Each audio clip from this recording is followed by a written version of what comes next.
T20 world కప్కు ముందు టీమిండియాను గాయాలు వెంటాడుతున్నాయి. ఇప్పటికే తిలక్ వర్మ గాయం కారణంగా న్యూజిలాండ్తో జరుగుతున్న టీ20 సిరీస్కు దూరమయ్యాడు.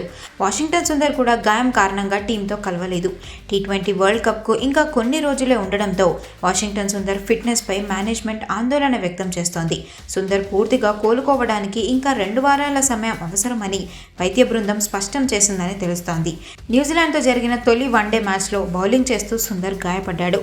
ఆ మ్యాచ్లో కేవలం 5 ఓవర్లే బౌలింగ్ చేసిన సుందర్ మైదానం విడిచిపెట్టాడు. కానీ బ్యాటింగ్కు వచ్చి అద్భుతంగా రాణించాడు.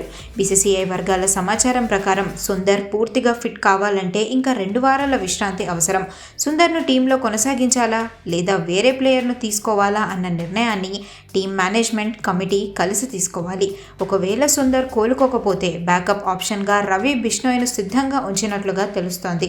వరల్డ్ కప్ను దృష్టిలో ఉంచుకొని గాయపడ్డ ప్లేయర్స్పై ఆలోచించి నిర్ణయం తీసుకోవాలని భావిస్తుంది బీసీసీఐ. పూర్తి ఫిట్గా ప్లేయర్స్ ఉన్నప్పుడే మైదానంలోకి వారిని దింపాలని టీమిండియా ఆలోచనలో ఉన్నట్లు తెలుస్తోంది.